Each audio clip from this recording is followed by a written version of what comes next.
How you doing? Justin here. Today we are going to be talking about 12-string guitars. Now I'm sure you've heard the sound before if you've heard the start of Wish You Were Here or Dead or Alive by Bon Jovi, Wholehearted by Extreme, heard any of Leo Kottke's stuff. There's loads and loads of examples of many Led Zeppelin songs as well that use a 12-string, so you're sure to recognise the sound. Important things, first of all, it's not really a beginner's instrument. It's a little harder to fret the notes. You've got to press a little harder, especially bar chords and stuff. You have to be a lot more accurate with your fretting hand. So if you're a complete beginner, you probably don't want to be getting into a 12-string. But if you've got your basic chord grips and basic scales and stuff down, then you should be okay with it. It's important to realise that it's a 12-string, but it doesn't have like 6 more strings. What it's got is, well, it does have 6 more strings, but it's 6 courses of 2 strings. So where on a regular 6-string guitar you'd put your finger down, you just hold the 1 string down. On a 12-string guitar you'd hold 2 strings down. So they're kind of grouped in twos. There's 2 together and then a little gap and then another 2 together and another gap. And they're normally in octaves, except for the thinnest 2 strings where it's in unison. So on a regular 6-string guitar, when you play the thicker string, you'd hear that, just that 1 string. But on a 12-string guitar, when you play the thicker string, you get 2 notes. And they're an octave apart. So you've got the regular one, and then the one an octave higher. And normally you would play them together. You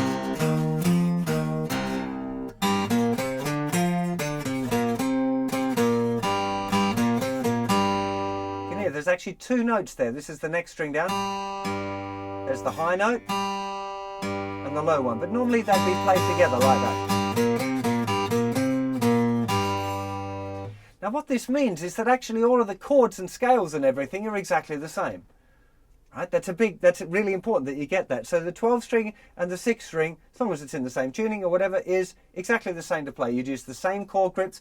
You have to be a little bit more accurate with your fretting hand in order to get the right chords down, because your finger has to hold down those 2 strings each time, and the strings are slightly closer together. So if you want to get open strings in there, you have to be really super accurate. And a little tip on that as well is making sure that you keep your fingernails really short, because if you've got your fingernails on your fretting hand too long, they'll be touching those other strings and they'll give you nothing but problems. So that's a really important thing. So tuning.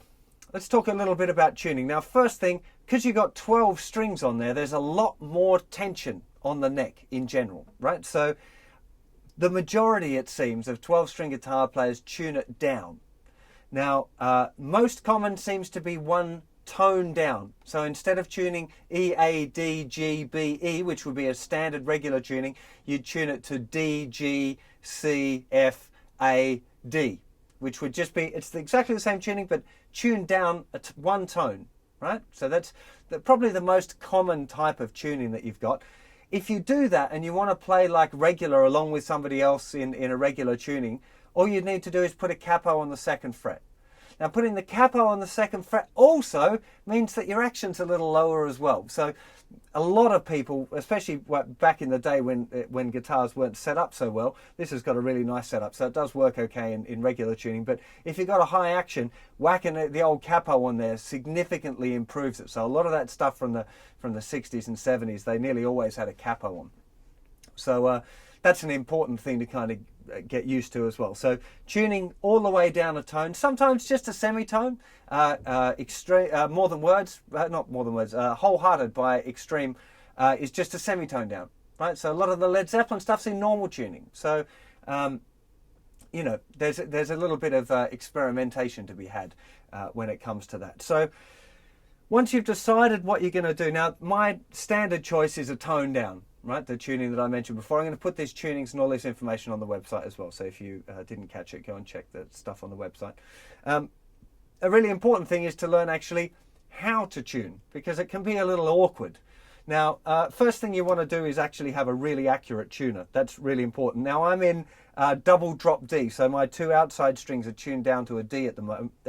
Well, actually, double drop D from regular tuning, being that I'm already toned down there all the way down at C. So the first thing you want to do is get yourself a really good tuner. And I personally prefer strobe tuners, and I'm using this one called an iStrobo Soft at the moment, which is made by Peterson Tuners, who I think probably make the best strobe tuners around. Now, what you're going to find is if you go to try and pick the two notes together, you're not going to be able to tune them because there'll be two notes and the tuner will get confused by the two notes. So what you want to do is there's kind of a couple of different techniques for it. The one that I tend to use the most is using what's called a rest stroke. So I'm going to tune always the thickest string first. On the thinnest two strings, I'd tend to do the physically lowest one first. Doesn't really matter on those ones, but if I'm doing the thickest one first, so I'm going to be picking it right back toward the bridge, and when I've picked through the string, I'm going to let the pick rest on the next string so it doesn't ring out. And that's a really good way of just being able to pick that one note and not have them both ringing out. Actually, let's go to a little close-up so you can see that clearly.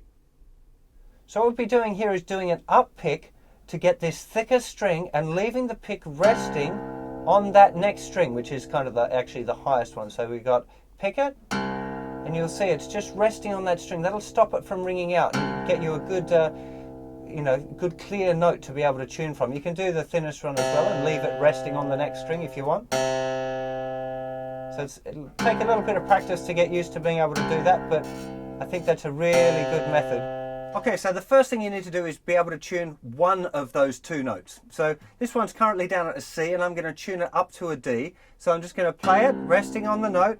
And this will be the second tune in. And I'm going to tune it up to a D. Now you've got two options now. You can either do the same kind of method, so pick down, and just have that thin, and tune it, which I'm going to do now because I've got my tuner here, and then check that they're the same. Play the two together and make sure that you're hearing them, because if it's a little out,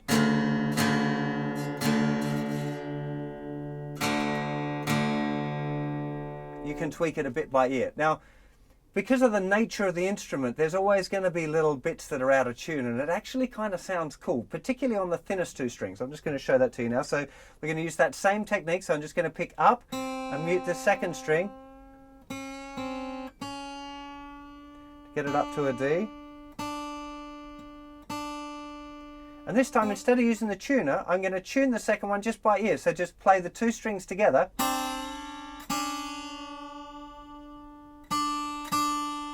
Now, the thinnest two strings, instead of being an octave apart, so all of the other ones are an octave apart, so you've got a kind of a high, well, I'm going to talk like it's in regular tuning just to save confusion, but it'd be a high E and a low E, a high A, a low A, high D, low D, a high G and a low G, and then two exactly the same. The B strings are the same string. They're both unwound, and same with the E string. Now, if they're tuned absolutely perfectly, you can hardly hear that it's got that 12-string kind of character. It just sounds like one note.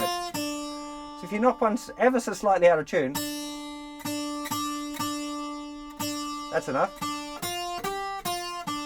Suddenly gets that 12-string effect. Now, a lot of that's not intentional, but I must say, if I'm playing any single line things, I'll make sure that those thinnest two are just ever so slightly out. Not too much, otherwise it'll just sound horrible, but you can tweak it so it's just slightly out, and it gives it that really nice kind of chorus effect, as opposed to it being set exactly in tune.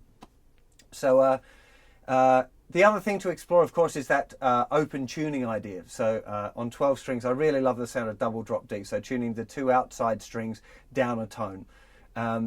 So yeah, that seems to be a common one. Open G is a very common tuning for a 12 string as well.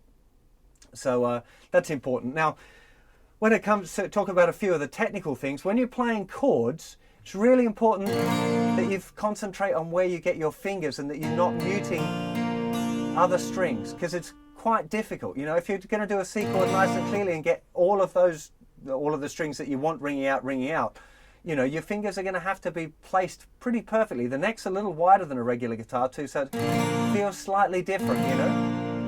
And it takes a bit of practice, but it is, again, it's just practice going through. I only got this guitar yesterday, and it's a slightly different feeling to the previous 12 string I played, so I'm still getting, you know, my fingers are kind of finding their way a little bit, but it's a really important thing to get those fingers and placed nicely on the two strings. You should feel them, it'll feel different, right? So when you're practicing, you go through the chord and you're trying to, have I got all of the right notes there, and get used to what it feels like.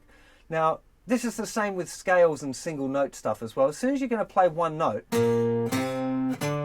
you really got to be making sure that you're getting both of the notes picked out. I very often tend to be playing down picks all the time if I'm doing 12 string single line stuff. It does work doing up as well. It's just a little bit harder. You've got to be kind of a little bit more aware of it in order to push through, because it's not just like a regular guitar where you're just feeling that one string. You've got to push through both of the strings to get the note. If you do an upstroke and you're a bit lazy on it, you'll just get that one note, whereas you want the two to come out. So it takes a little bit more practice. That again, with the fretting hand, you want to make sure that you're fretting both those notes comfortably, you know, and clearly. If you find that you're only getting one note, then you need to have a bit of a check of your technique there and make sure that that's all going good. If you want to do fingerstyle, now I haven't done a whole lot of fingerstyle on the 12 string guitars. I find it quite awkward. It works.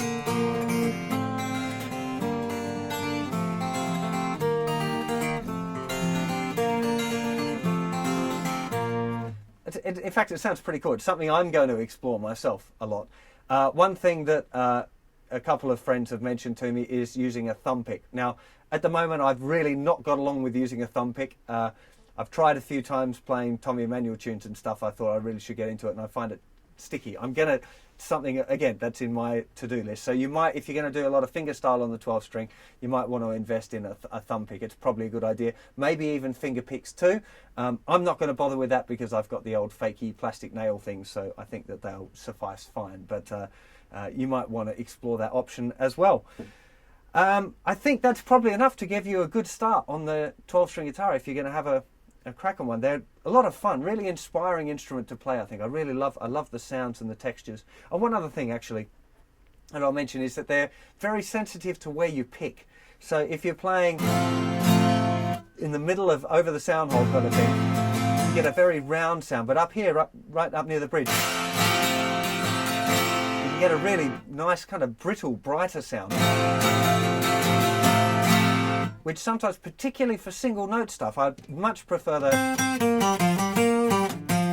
where it's a lot more brittle than, it kind of cuts through a little better having it back up near the bridge. So that's something to be really aware of when you're playing, is where it is that you're picking.